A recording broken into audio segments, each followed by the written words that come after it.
بسم الله الرحمن الرحيم الحمد لله والصلاة والسلام على رسول الله وعلى آله وأصحابه أجمعين أما بعد ناظرین کرام السلام علیکم ورحمۃ اللہ وبرکاتہ۔ شرح الادب المفرد کے عنوان سے اس پروگرام کے ہمراہ ہم آپ کی خدمت میں حاضر ہیں، اور اس سے قبل گزشتہ ملاقات کے موقع پر ہم پڑھ رہے تھے امام بخاری رحمہ اللہ کی یہ کتاب کہ جس کا نام ہے الادب المفرد۔ اس کتاب میں یہ باب نمبر 207 کہ جس کا عنوان قائم فرمایا ہے امام بخاری رحمہ اللہ نے، فرمایا کہ باب الصرف فی المال، یعنی دین اسلام کی ایک اہم ترین تعلیم یہ ہے کہ یہ مال و دولت اور یہ روپیہ پیسہ یہ انسان کے لیے اس کے خالق و مالک کی طرف سے چونکہ بہت ہی بڑی نعمت ہے اور بہت ہی عظیم احسان ہے، لہذا اس نعمت کو ضائع کرنے سے گریز کیا جائے۔ اور یہ کہ دینی تعلیم یہ ہے کہ زندگی کے ہر شعبے میں جس طرح ہمیں یہ حکم دیا گیا ہے اور یہ سبق سکھایا گیا ہے کہ اعتدال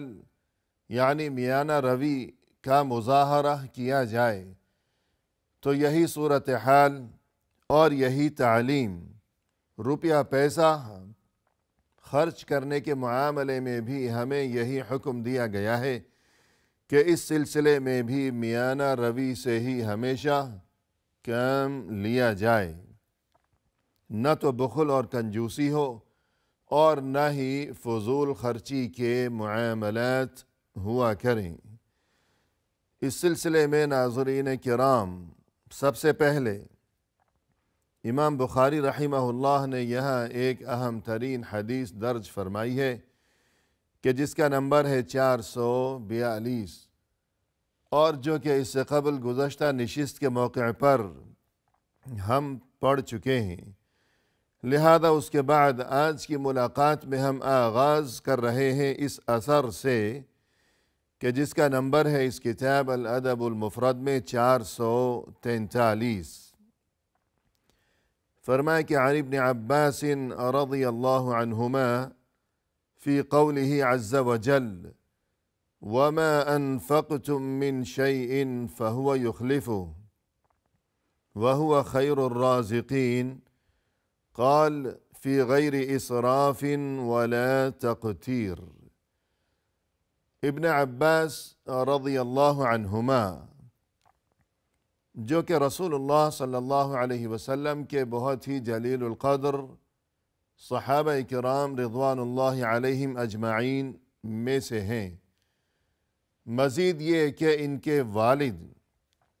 یعنی عباس ابن عبد المطلب بھی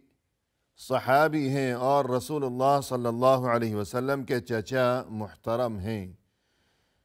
اور ان کی خاص بات یہ ہے یعنی ابن عباس ان کی ایک خاص بات یہ کہ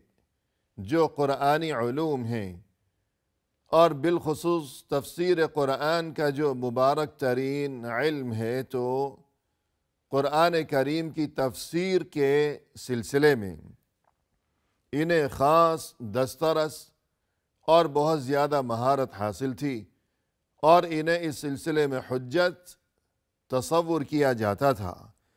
لہذا تفسیر قرآن کے معاملے میں ان کی جو بھی بات ہے یا جو بھی ان کا نظریہ اور ان کی رائے ہے، تو بطور خاص ان کی رائے کا بہت زیادہ احترام ہے اور اسے ہمیشہ بڑی اہمیت اور قدر کی نگاہ سے دیکھا جاتا رہا ہے۔ تو قرآن کریم کی ایک آیت ہے یہ جس میں اللہ سبحانہ وتعالی کی طرف سے اپنے بندوں کو مخاطب کرتے ہوئے یہ ارشاد ہوا کہ وَمَا أَنفَقْتُم مِّن شَيْءٍ فَهُوَ يُخْلِفُهُ وَهُوَ خَيْرُ الرَّازِقِينَ۔ قرآن کریم میں سورہ سبا کی یہ آیت نمبر 39 ہے۔ سورہ سبا جو کہ 22ویں سپارے میں ہے کہ اس سورت میں قوم سبا کا واقعہ ذکر کیا گیا ہے کہ یہ قوم جو کہ ملک یمن میں آباد تھی، اور اس قوم کے ساتھ ایک مشہور واقعہ پیش آیا تھا کہ جس کا تذکرہ قرآن کریم کی اس سورت میں کیا گیا ہے، لہذا اس مناسبت کی وجہ سے اس سورت کا نام سورہ سبا مشہور ہو گیا۔ تو یہ جو سورہ سبا ہے اس کی یہ آیت نمبر 39، اس میں یہ ارشاد ہوا کہ تم جو کچھ بھی خرچ کیا کرتے ہو اللہ تمہیں اس کا بدل عطا فرمائے گا، اور یہ کہ اللہ تو بہترین رزق عطا فرمانے والا ہے۔ یعنی انسان اللہ کا دیا ہوا یہ روپیہ پیسہ اور یہ مال و دولت اگر خرچ کرتا ہے کہ جہاں واقعی خرچ کرنے کی ضرورت ہے، کہ کسی چیز کی انسان کو ضرورت درپیش آ گئی ہو، یا روزمرہ کے جو معاملات ہیں اور جو بنیادی قسم کی ضروریات ہیں کسی بھی انسان کے لیے، کہ یہ کھانے پینے کی ضروریات، اور اگر بیمار پڑ گیا ہو تو یہ علاج کا انتظام، اور اسی طرح وہ لوگ کہ جن کا نفقہ شرعاً انسان کی ذمہ داری میں داخل ہے، کہ مثلا انسان کے اہل و عیال، اس کے بیوی بچے وغیرہ، ان کی ضروریات، ان کا قیام و طعام، تو یہ تمام معاملات ایسے ہیں جو کہ انسان کی ذمہ داری میں شامل ہیں۔ لہذا انسان کو چاہیے کہ وہ خوش دلی کے ساتھ ان کاموں میں روپیہ پیسہ خرچ کیا کرے، اور یہ کہ تنگ دل ہونے کی ضرورت نہیں ہے، اور نہ ہی اس اندیشے کا شکار ہونے کی ضرورت ہے کہ یہ روپیہ پیسہ میں خرچ کروں گا تو پھر اس کے بعد میرا کیا بنے گا، اور یہ کہ شاید میں محتاج ہو جاؤں، فقر و فاقے میں مبتلا ہو کر رہ جاؤں۔ یوں شیطان انسان کو ڈراتا ہے تاکہ انسان کا ایمان کمزور پڑنے لگے، اور یہ کہ اللہ پر جو ایمان اور جو توکل اور بھروسے کا معاملہ ہے تو اس میں نقص اور کمی واقع ہو جائے، تو شیطان کی یہ خواہش رہتی ہے۔ لیکن انسان کو چاہیے کہ جہاں خرچ کرنا ضروری ہے تو وہاں خرچ کرے، لیکن یہ کہ فضول خرچی نہ کیا کرے، کہ جس قدر ضروری ہے خرچ کرنا، کہ مناسب طریقے سے وہ ضرورت مکمل ہو جائے گی، تو ضرورت کی تکمیل کے لیے مناسب حد کے اندر رہتے ہوئے اعتدال اور میانہ روی کو اختیار کیے ہوئے جس قدر خرچ کرنا ضروری ہے، اور یہ کہ مال موجود بھی ہے تو انسان کو اللہ پر بھروسہ کرتے ہوئے مال خرچ کرنا چاہیے بقدر ضرورت، اور یہ کہ ایسے مواقع پر یعنی مال خرچ کرتے ہوئے انسان کو چاہیے کہ وہ اللہ پر بھروسہ رکھے، اور اللہ کی طرف سے یہ اہم ترین خوشخبری ہمیشہ ذہن نشین رکھا کرے انسان۔ فرمائے کہ وَمَا أَنفَقْتُم مِّن شَيْءٍ فَهُوَ يُخْلِفُهُ، جو کچھ تم خرچ کیا کرتے ہو تو اللہ اس کا بدل عطا فرمائے گا، یعنی جتنا مال تم خرچ کرو گے تو یہ تمہارے لیے تمہارے رب کی طرف سے وعدہ ہے، اور یہ تمہارے لیے اللہ کی طرف سے یہ عظیم خوشخبری ہے کہ جتنا تم خرچ کرو گے اس کی جگہ ضرور اللہ تمہیں مزید مال و دولت سے نواز دے گا۔ جتنا خرچ کیا ہے اللہ کی طرف سے اتنا ہی مزید انتظام فرما دیا جائے گا، اس لیے کہ وَهُوَ خَيْرُ الرَّازِقِينَ، وہ اللہ تو بہترین ہے رزق عطا فرمانے والا۔ الغرض قرآن کریم کی یہ جو صورت، یہ جو آیت ہے، اور اس آیت میں جو عظیم ترین خوشخبری سنائی گئی ہے کہ جتنا تم خرچ کرو گے اللہ تمہیں اتنا ہی مزید عطا فرما دے گا، تو اس بارے میں ابن عباس رضی اللہ عنہما نے یہ ارشاد فرمایا، فی غیر اسراف ولا تقتیر، یعنی خرچ کرتے وقت نہ تو فضول خرچی ہو اور نہ ہی بخل یعنی کنجوسی ہو، بلکہ میانہ روی سے خرچ کیا جائے۔ اگر کوئی میانہ روی سے کام لیتے ہوئے خرچ کرے گا، نہ تو بخل سے کام لے گا اور نہ ہی فضول خرچی کیا کرتا ہو وہ انسان، تو ان دونوں برائیوں سے بچتے ہوئے میانہ روی کے ساتھ جائز ضرورت کے موقع پر بقدر ضرورت جائز حد کے اندر، مناسب حد کے اندر رہتے ہوئے جو کوئی خرچ کرے گا، تو یہی وہ انسان ہے کہ جس کے لیے در حقیقت اللہ کی طرف سے یہ خوشخبری سنائی گئی ہے قرآن کریم میں کہ جتنا تم خرچ کرو گے تو اس کی جگہ اللہ تمہیں مزید عطا فرمائے گا۔ تو یہ خوشخبری یہ سبھی کے لیے نہیں ہے، بلکہ یہ صرف انہی لوگوں کے لیے ہے کہ جو نہ تو فضول خرچی کیا کرتے ہوں اور نہ ہی بخل سے کام لیا کرتے ہوں۔